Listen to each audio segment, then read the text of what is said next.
오늘은 아브라함에게 주신 메시아 구원 언약. 한번 오늘 제목이 중요하니까 따라서 해보겠습니다. 아브라함에게 주신 메시아 구원 언약.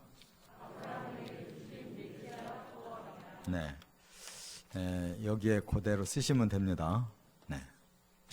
제가 왜 중요하다고 했느냐 하면 메시아 언약이 아브라함으로부터 아주 구체적으로 시작되고 있기 때문에 아브라함은 굉장히 익숙한 사람이잖아요. 바로 신약에서도 여전히 아브라함은 가장 중요한 믿음의 시조, 우리 믿음의 시조로, 이스라엘 사람만의 시조가 아니라 우리 모든 성도들의 시조로 영원한 이름이기 때문에 아브라함은 굉장히 중요합니다. 자, 이제 오늘 이제 11장의 그 10절부터 족보가 나오는데요. 이 족보는 셈부터 시작해서, 그러니까 노아의 아들 셈이 제 11대 자손인데 11대 자손부터 10대를 내려와서 바로 아브라함까지 족보입니다. 그렇다면 왜 앞에도 이런 계보에 대해서도 의의 계보, 악의 계보가 쭉 있었는데 왜 여기에서는 이제 노아 이후에 셈부터 왜 아브라함까지 10대에 걸친 이 족보를 소개하고 있을까? 그게 바로 메시아의 족보가 되기 때문에 그렇습니다. 그래서 하나님은 이제 노아의 세 아들 중에 한 아들을 쓰셨는데 그가 바로 메시아의 계보가 내려오는 셈을 쓰신 거예요.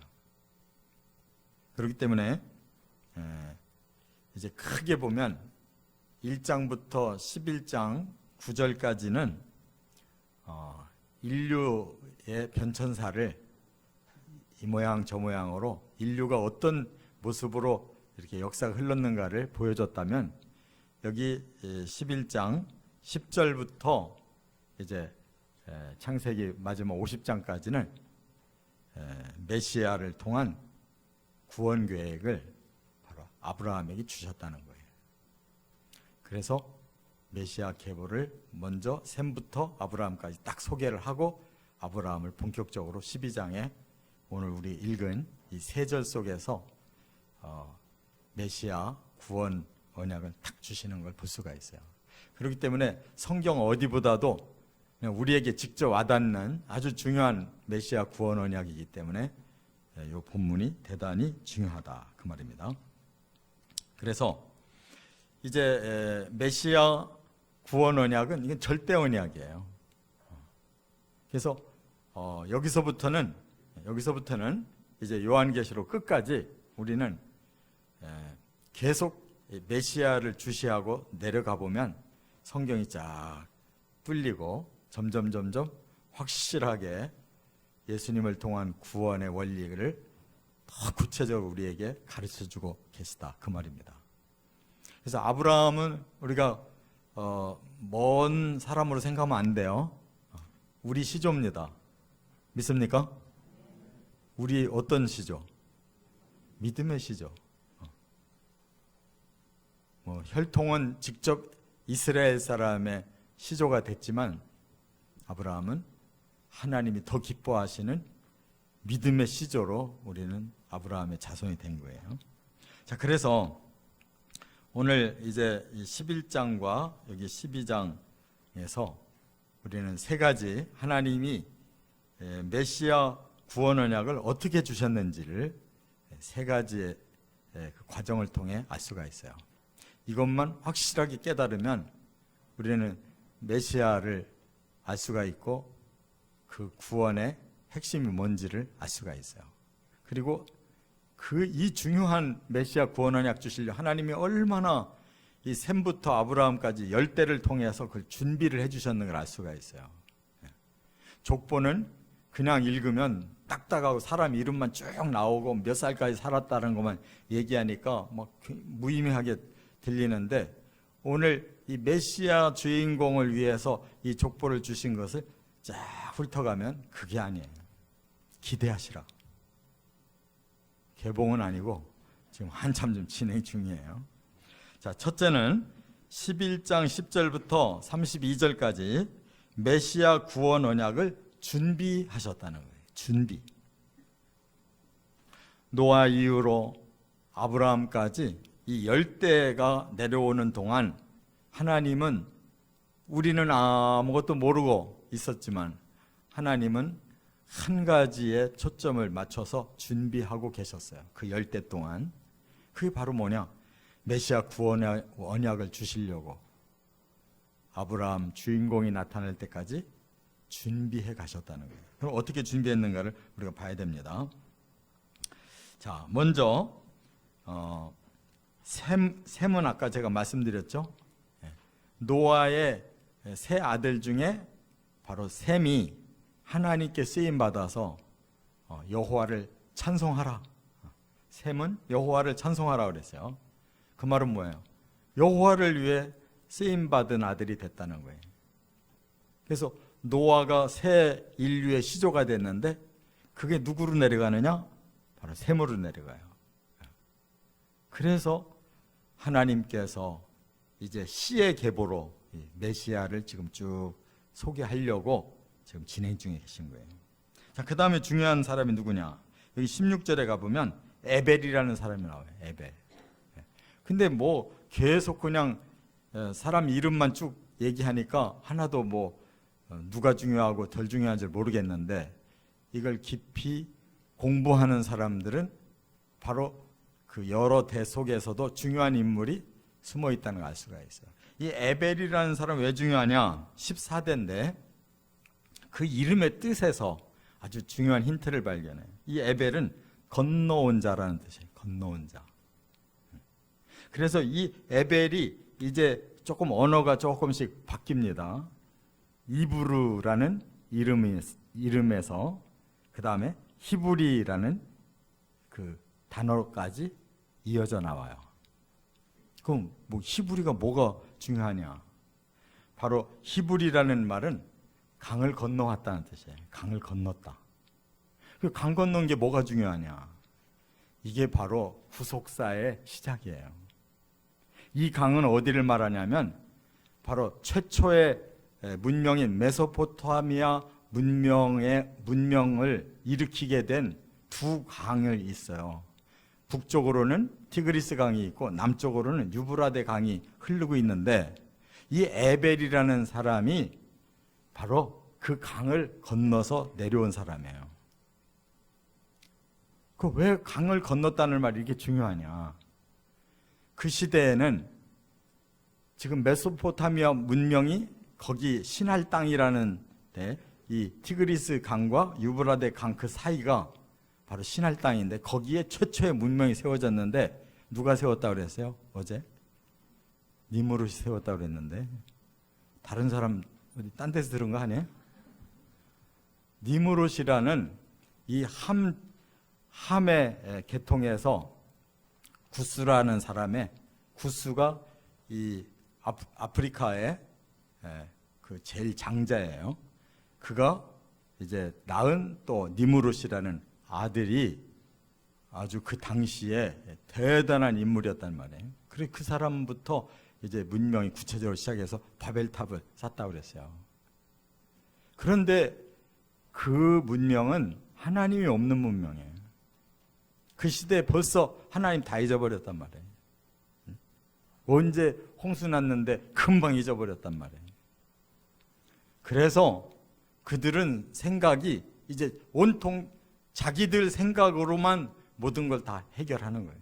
제일 무서웠던 건 홍수가 무서웠기 때문에 우리는 이제 홍수를 피할 수 있는 방법으로 높은 탑을 쌓는 이런 문명을 일으키자는 거예요. 그리고 우리가 흩어지면 안 된다. 전부 여기에서 뭉쳐 살아야 된다. 그러면 그 장소가 뭐가 되냐면 악당들의 소굴이 되는 거예요. 하나님이 없죠. 사람들의 생각으로 뭐든지 인위적으로 만들어내려고 그러죠. 거기에 누가 역사하겠어요? 사탄이 얼마나 좋겠어요. 그 집합체 안에서 그냥 금방 사탄이 임금 노릇할 수 있잖아요. 그런데 바로 이 셈의 가문에서 한 사람은 영적으로 깨어있는 사람이고 하나님이 인도하시는 사람인데, 그는 그 세속의 세상에서 살지 않겠다고 강을 건너 남쪽으로 와서 바로 강 건너편에 우루라는 곳에서 자리를 잡아요. 갈대아 우루라는 곳에서. 저와 여러분 같으면 지금 한강에 그 이북에 살다가, 한강 북쪽에 살다가 한강 남쪽으로 이사간 사람들 많죠? 왜? 강남이 개발되니까 옛날 배밭이고 아무것도 없던 벌판에 그냥 새로운 문명이 세워지니까 북쪽에서 시시하게 살지 말고 남쪽 가자 그래가지고 돈 많이 번 사람들 많잖아요. 응? 지금 이 사람 거꾸로 됐단 말이에요. 거꾸로. 그 잘 사는 지역에서 그냥 강 건너 우리는 저 시골로 가자 내려왔단 말이에요. 왜? 거긴 하나님이 없고 하나님 잘 믿으려면 거길 떠나야 되겠다.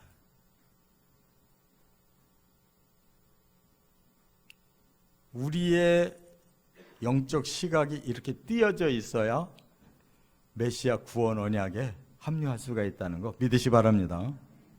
무조건 가난하라는 게 아니에요. 무조건 배고프게 살으라는 뜻이 아니라고. 영안을 눈뜨고 어떻게 사는 것이 하나님 뜻이고 어떻게 사는 것이 의롭고 선하고 거룩한 길이냐, 어떻게 살아야 우리가 영원한 생명을 얻을 수 있느냐를 알고, 비록 저 화려한 동네에서 사는 것이 훨씬 육적으로는 좋지만 그것을 우리는 스스로 버리고 옮긴다 그 말이에요. 그래서 그 메소포타미아 문명을 등지고 그 강을 건너서 그 아래 지역으로 처음 이동한 사람이 바로 에벨이라는 사람이에요. 근데 그의 아들이 또 엄청난 사건이 일어난 시대에 태어나요. 그 아들 15대는 18절에 나오는데 벨렉이라는 사람이에요. 이 벨렉이라는 이 이름의 뜻이 난이었다라는 뜻이에요. 난이었다. 어떤 일이 일어났을까요?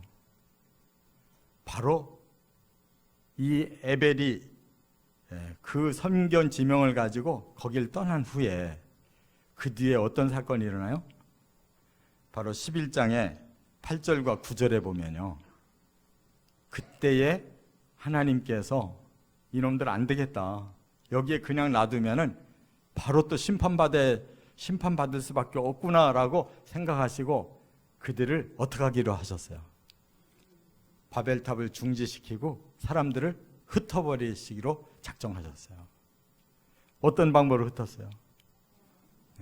막 때려잡으려고 하지 않고 하나님은 이제는 그들을 그렇게 심판하지 않고 살리는 방법으로 흩어야 되겠다. 그래서 언어를 다르게 하니까 서로가 말이 안 통하니까 저절로 가만 놔둬도 전부 동서남북으로 다 퍼져나갔단 말이에요.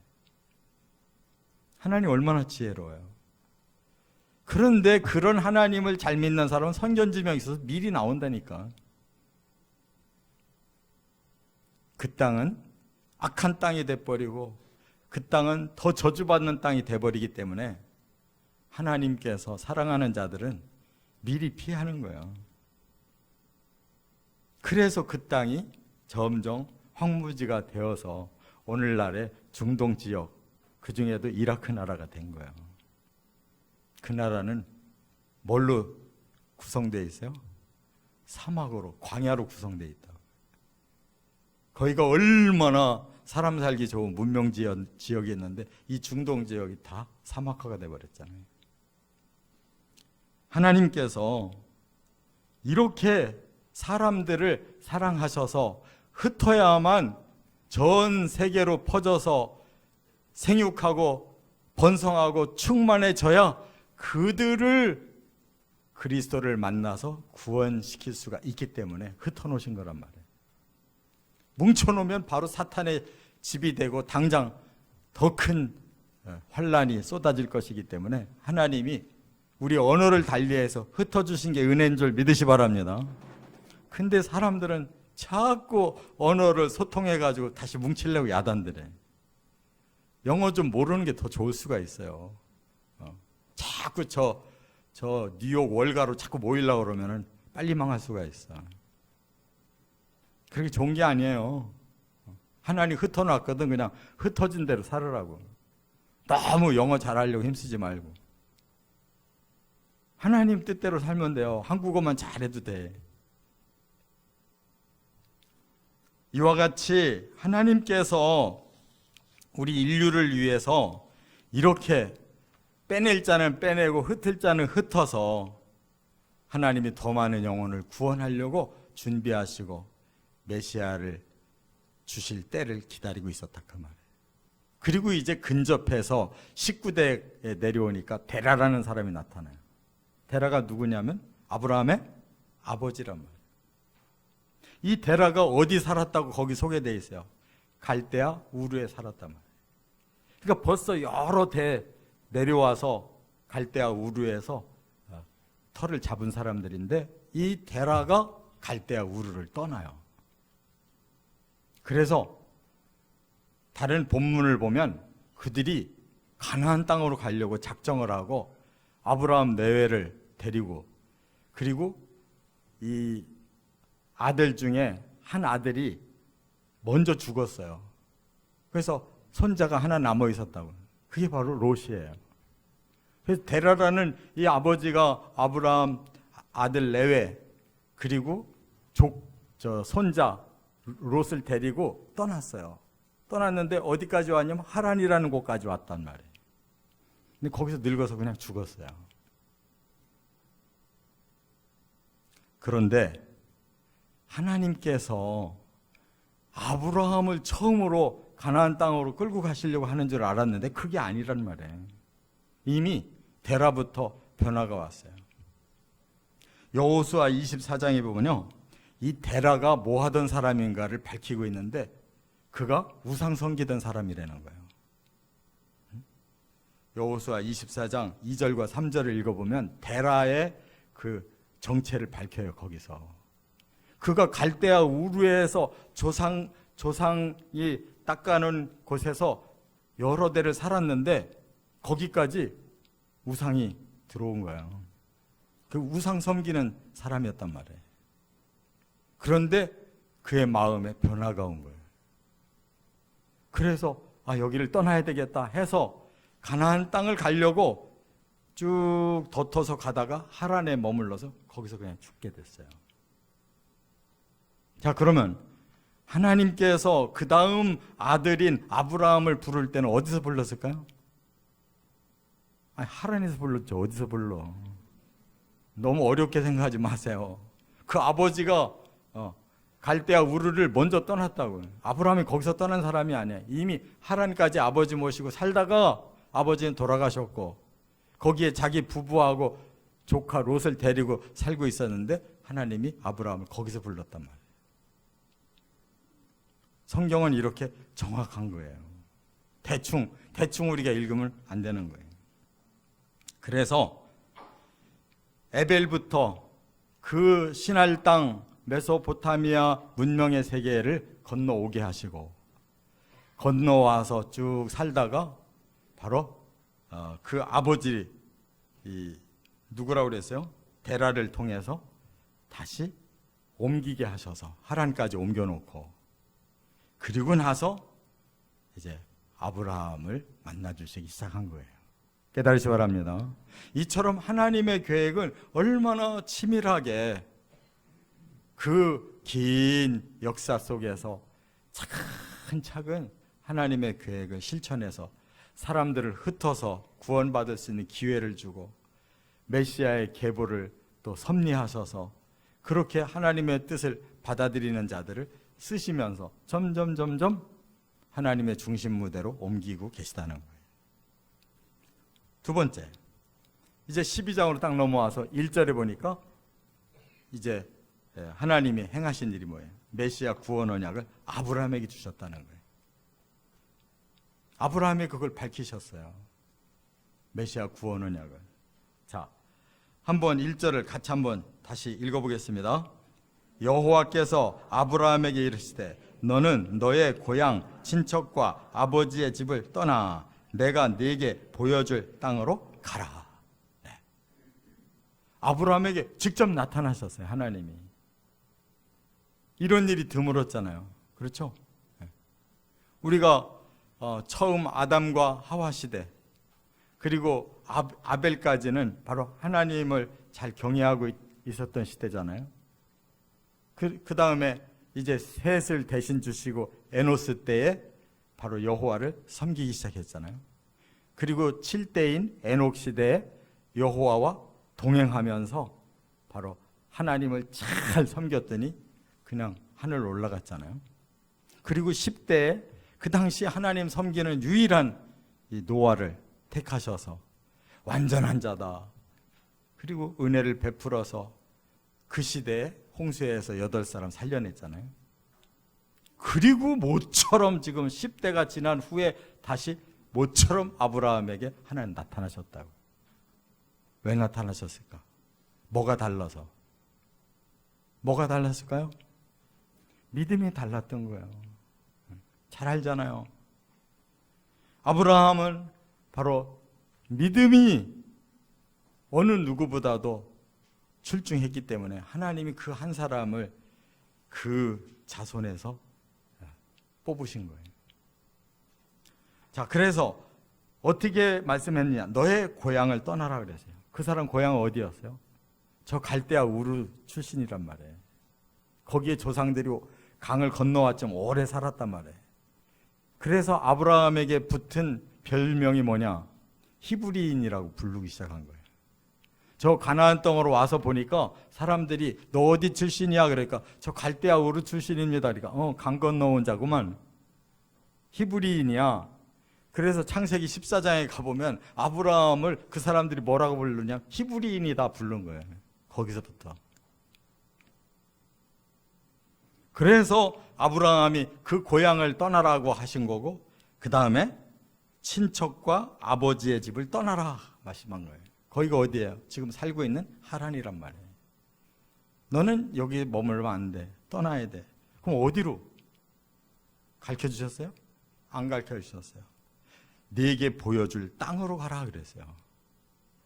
그렇기 때문에 아브라함은 참 막연했어요. 구체적인 것이 계시가 안 왔는데 일단 너의 고향도 떠나고 네가 살고 있는 이 집도 떠나야 된다는 거예요. 그리고 내가 앞으로 보여줄게, 갈 곳을 보여줄게 하고 출발하라는 거예요. 그래서 아브라함은 믿음으로 그냥 출발한 거예요. 히브리서 11장 8절에 믿음으로 아브라함은 부르심을 받았을 때에 순종하여 장래 유업으로 받을 땅에 나아갈새 갈 바를 알지 못하고 나아갔으며 이는 그가 하나님이 계획하시고 지으실 터가 있는 성을 바랐습니다. 아브라함은 단순하게 하나님을 그냥 절대적으로 믿은 거예요. 그리고 하나님이 나타나셔서 말씀을 하시는 대로 일단 출발한 거예요. 그런데 마음에는 뭐가 있었냐? 하나님 계획이 있으시겠지. 내가 살 곳을 정해주시겠지. 이렇게 그냥 마음으로 기대하고 출발했다는 거예요. 믿음 되게 좋은 사람이에요. 그래서 메시아의 조상이 된 거예요. 할렐루야. 아무나 그냥 하나님이 쓰실 수 없어요. 자기의 생사를 완전히 하나님께 걸고 그 객지로 가라는 것을 그대로 따라서 간 사람이라는 거예요. 여러분, 그래서 하나님께서 그 아브라함을 통해서 뭘 이루셨냐면 완벽하게 그 하나님 없는 문명, 또 사람들이 사탄에 의해서 세속화가 되고 전부 엉망인 세상에 완전히 떠나게 하신 거예요. 바로 그 땅에서 가장 먼 소외된 지역이 가나안 땅이에요. 왜 그러냐? 그 가나안 땅에 더 내려가면은 애굽이 있어요. 바로 이 아프리카 사람들이 처음에는 신할까지 내려와서 문명을 세워놓고 나중에는 점점 더 내려가서 이집트에서 문명을 세워요. 그래서 우리가 세계사에서 배웠잖아요. 인류의 최초 문명이 이 이라크 쪽 중동 지역의 메소포타미아 문명이고 아프리카 초입의 그 이집트에서 문명이 일어났다고 그랬잖아요. 그러니까 이쪽 저쪽 문명의 가장 외곽 지역이 그 가운데 가나안 땅이에요. 거기가 제일 후진 동네란 말이에요. 하나님 그리로 보낸 거예요 지금. 여러분들 같으면 가시겠어요? 이쪽도 저쪽도 아닌 제일 후진대로 몰아서 가라고 하면 가겠냐고.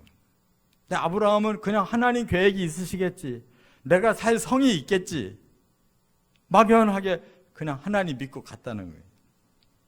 그래서 쓰임 받은 거예요.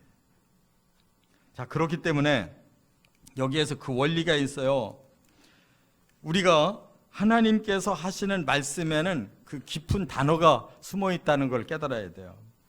여기 내가 보여줄 땅으로 가라 그래서 여기 보여준다라고 하는 말씀이 중요한 거예요. 이건 원어가 뭐냐면 에르에카라고 그러는데 우리 육안으로 보인다는 뜻이 아니에요. 네 마음의 눈으로 보는 비전을 말하는 거예요. 내가 너에게 비전 주는 대로 가. 그대로 그냥 순종한 거예요. 영적인 비전을 품고 그냥 가라는 대로 간 거예요. 두려움이 없었어요. 마음의 비전이 생겼기 때문에 내가 너에게 비전 주는 대로 가. 그 다음에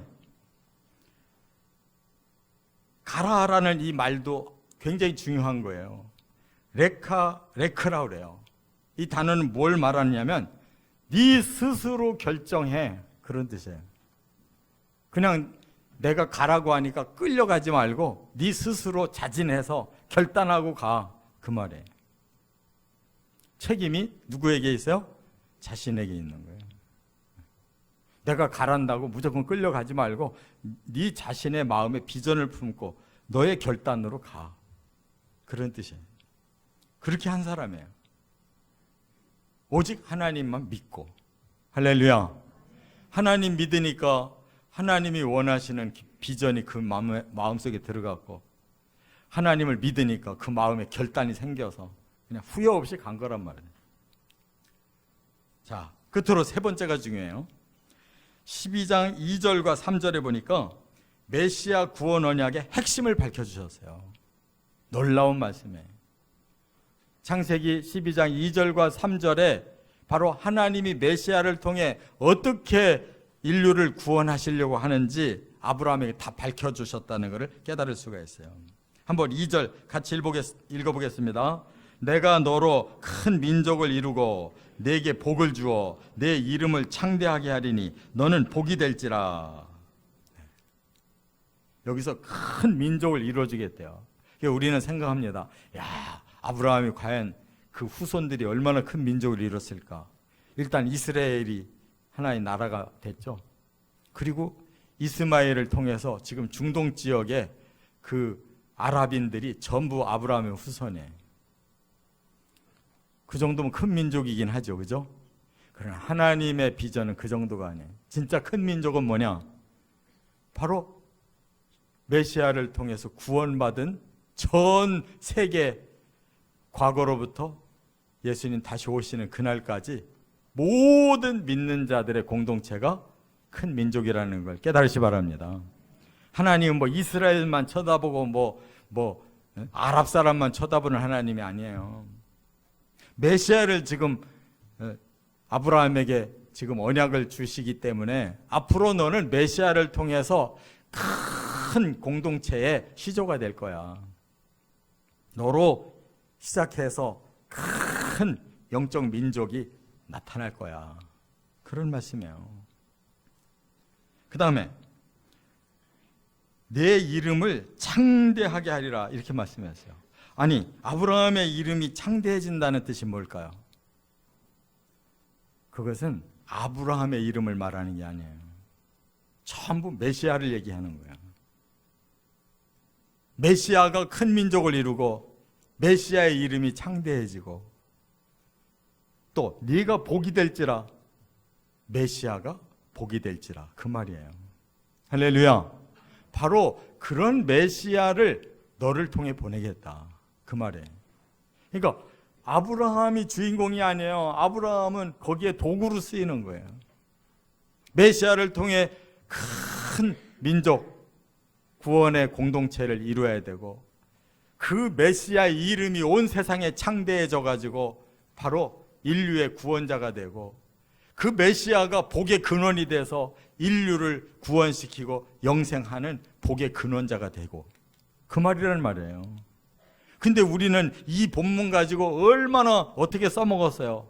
아, 예수 믿으면, 우리가 하나님 믿으면 이렇게 네가 복받고 네가 엄청나게 커지고 네 이름이 유명해지고, 맨날 우리한테로 다 적용했잖아요. 천만의 말씀. 누구에게 적용되는 말씀이에요? 아브라함이 아니고 아브라함을 통해 보낼 메시아에게 적용되는 말씀이란 말이에요. 할렐루야. 메시아의 나라가 중요하고 메시아의 이름이 중요하고 메시아의 복이 중요하지, 우리가 중요한 게 아니잖아요. 왜 성경을 거꾸로 항상 뒤집어서 봤냔 말이에요.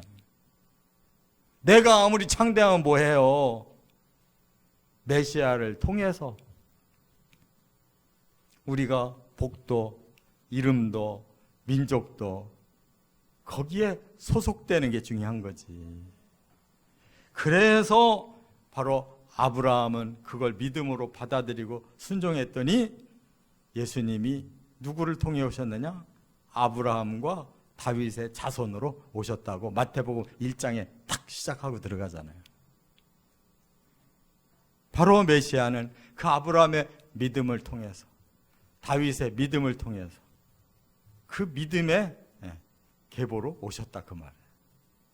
메시아를 하나님 보낼 때 누구를 통해 보내야 되겠냐고. 아브라함 같은 사람을 통해 보내고 다윗과 같은 믿음의 사람을 통해 보내야지 누구의 씨로 보내야 되겠냐고. 당연하잖아요. 우리의 믿음을 보고 예수님이 오셔서 나를 구원하고 나를 통해 다른 영혼을 구원시키지, 우리가 믿음이 없는데 어떻게 우리를 구원시키고 우리를 통해 다른 영혼을 구원시킬 수가 있냐고.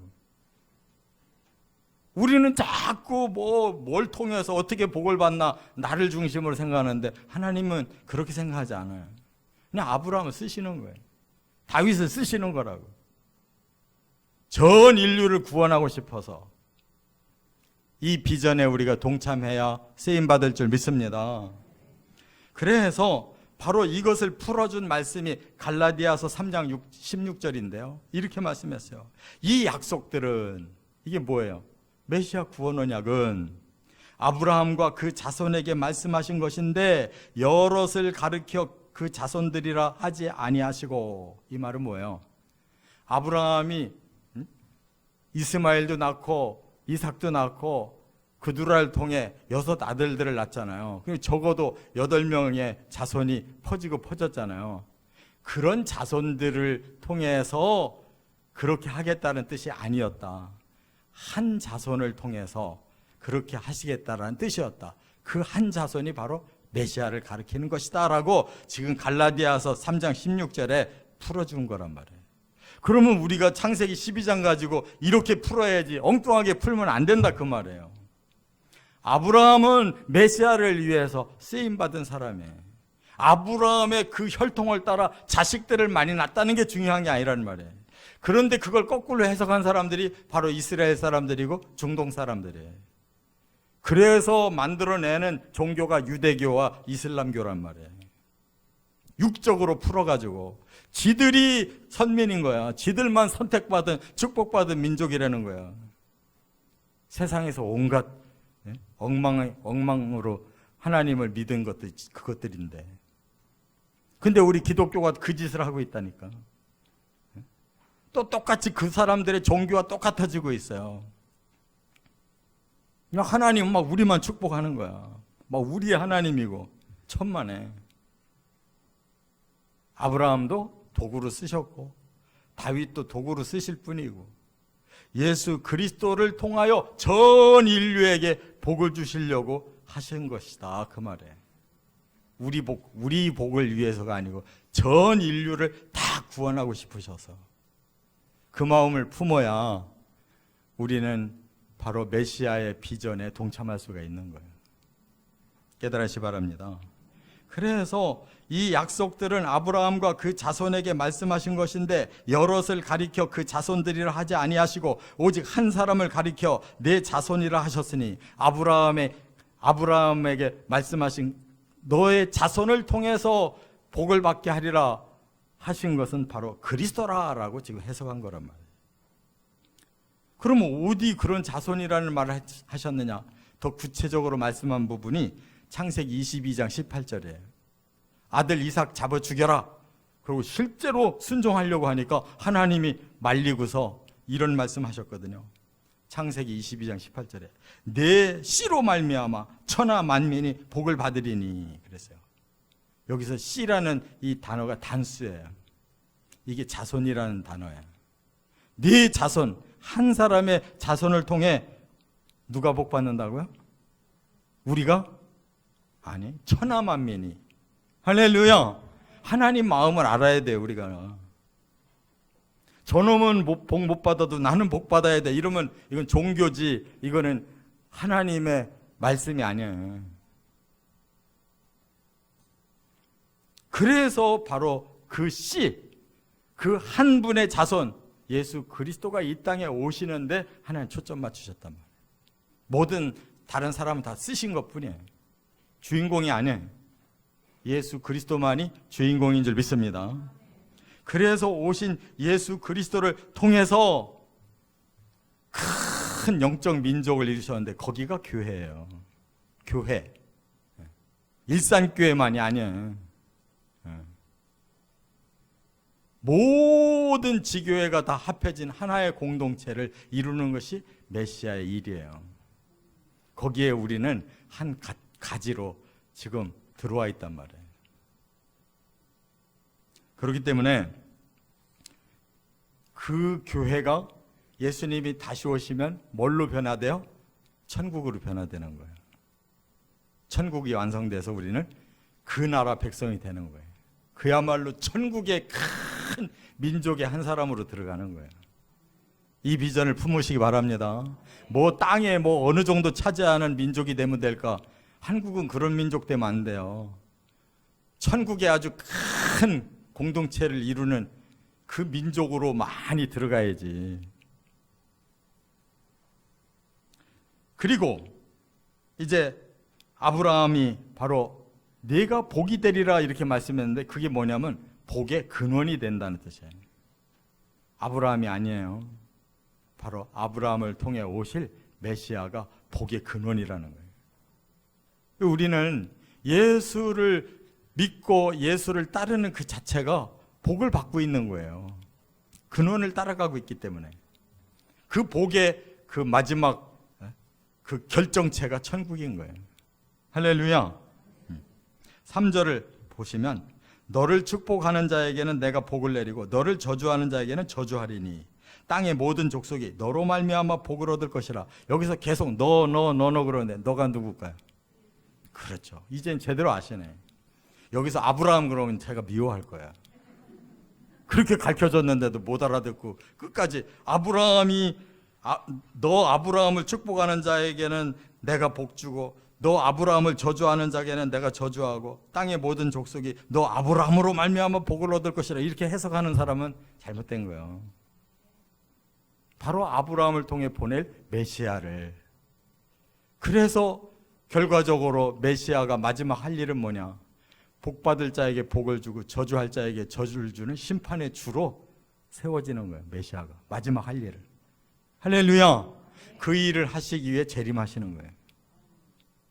우리가 끝까지 복을 받으려면 메시아를 공중에서 만나야 되는 거고, 저주받기로 작정했다면 가만히 있다가 예수님 땅에 오시거든 받아들이라고. 이렇게 성경은 정확하잖아요. 창세기 12장 1, 2, 3절만 읽었는데 복음을 훤히 알았잖아요. 천국까지 다 보이잖아요. 믿습니까?